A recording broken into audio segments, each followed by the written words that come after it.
The Navy TH-57C Sea Ranger is making its final landing today at NAS Pensacola. Let's take a look. Ladies and gentlemen, Lucky 106 is inbound, should be on deck momentarily. So we've got the TH-57 that's about to land as the last flight flown coming from NAS Whiting Field. POTUS will be flying that aircraft. He is the commanding officer of HT-28. So HT-28 is bringing that helicopter in. And you can see behind me, we have a lot of members from the HT-28 squadron. Everybody from student pilots, instructor pilots. So we've got a little bit of everybody for this moment of celebration and farewell and appreciation. I'm Sterling Gillum, and I'm honored to be the director of your National Naval Aviation Museum. And the host for this great event is we have the final flight of the TH-57. Lucky 106 is off to your right. Ladies and gentlemen, the final flight of the TH-57. Lucky 106. So this landing represents the end of an era and the beginning of a bold new chapter in naval aviation training. Since 1981, when the TH-57 Bravo and Charlie entered service, they've been the training backbone of the Rotary Wing aviation for Navy, Marine Corps, Coast Guard, along with our allies and partners. Collectively, this platform has flown over 3.3 million flight hours and has provided world-class training for 33,900 naval aviators. In fact, our last two TH-57 students, Lieutenant J.G. Mara Dawson and Lieutenant J.G. Hannah Robinson, completed their last syllabus flight on Wednesday. So let's give them a round of applause as well. Captain Kerr. I'd like to thank our very own Hellions of Helicopter Training Squadron 28. Skipper Gelsonon and his XO, Lieutenant Colonel Tyke, have done a fantastic job leading the sundown of the 57. If Pensacola is the cradle of naval aviation, NAS Whiting Field is their factory floor.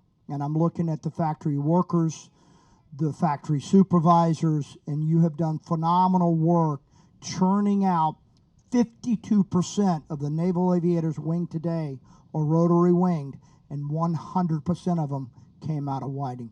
Thank you for being here today. It's going to get a place of honor in your National Naval Aviation Museum suspended. You know, it's an incredible history, just the breadth and depth of what the 57 has done for the Navy over the last 57 years.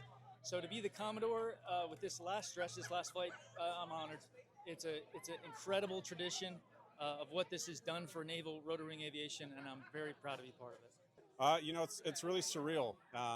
I did my first helicopter flight here at Whiting Field about 18 years ago, and if you would have told me then that I'd be on the crew that flew the last flight ever, I wouldn't have believed you. So it was a simple flight, but also extremely meaningful. I first got here in 2004, where we had the Jet Ranger, and I was blessed to be in command at Whiting Field of a Jet Ranger squadron, HT-18. But I was winged several years before that in 1987 in the Jet Ranger.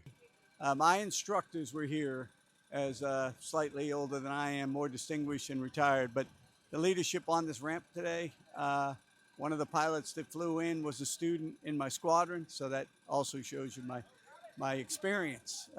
Others might call it age, but just a great day in history to be right here in naval aviation on the flight line of Pensacola. Well, not only are students here today, but a lot of, let's just say, the more seasoned aviators like myself, that I'm pretty certain that 2668, the Buno, is probably in my logbook. It's probably in Thumbs' logbook as well.